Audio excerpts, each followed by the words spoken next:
আবারও দুর্নীতি, এনআরআই কোটায় দুর্নীতি।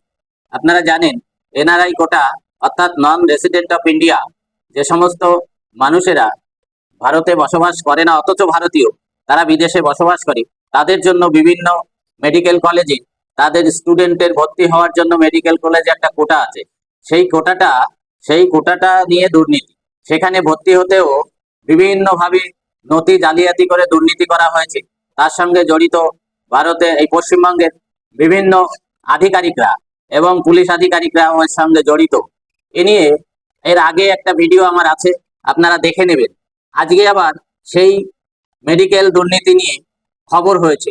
অনাবাসী ভারতীয় কোটায় বেসরকারি মেডিকেল কলেজে ভর্তির দুর্নীতি মামলায় 12,33,00,000 টাকার আমানত বাজেয়াপ্ত করা হয়েছে। এটা জানিয়েছে ইডি এটা জানিয়েছে। দুজন ব্যক্তি ও 4টি মেডিকেল কলেজের ব্যাংক আমানত বাজেয়াপ্ত করা হয়েছে বলে তদন্তকারী সংস্থা সূত্রে খবর। তদন্তকারীরা জানান, এ রাজ্যের প্রায় 18টি বেসরকারি মেডিকেল কলেজ ও তার কর্মকর্তাদের বাড়িতে তল্লাশি অভিযান চালানো হয়েছে।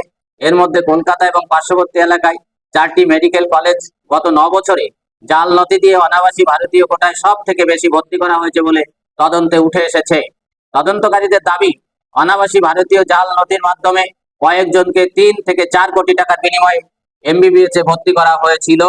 এখনো পর্যন্ত 23,67,00,000 টাকার দুর্নীতির তদন্ত মিলেছে বলে তদন্তকারীদের সূত্রে দাবি।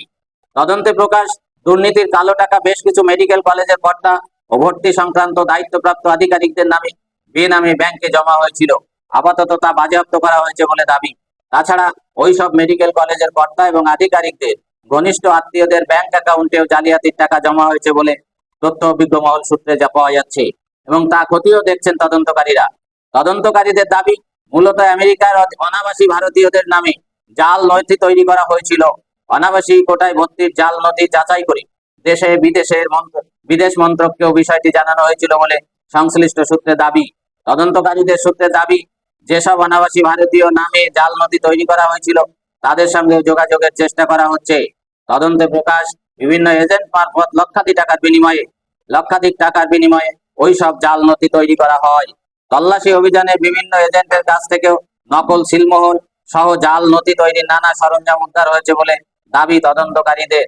ইডি সূত্রে দাবি, জাল নথির মাধ্যমে অনাবাসী কোটায় প্রথমে এমবিবিএস এবং তারপরে একই কোটায় এমডি বা ডাক্তারি অন্য উচ্চ পর্যায়ে ভর্তি করা হতো। তাতেও মোটা টাকার লেনদেন হয়েছে বলে তদন্তকারীদের সূত্রে দাবি।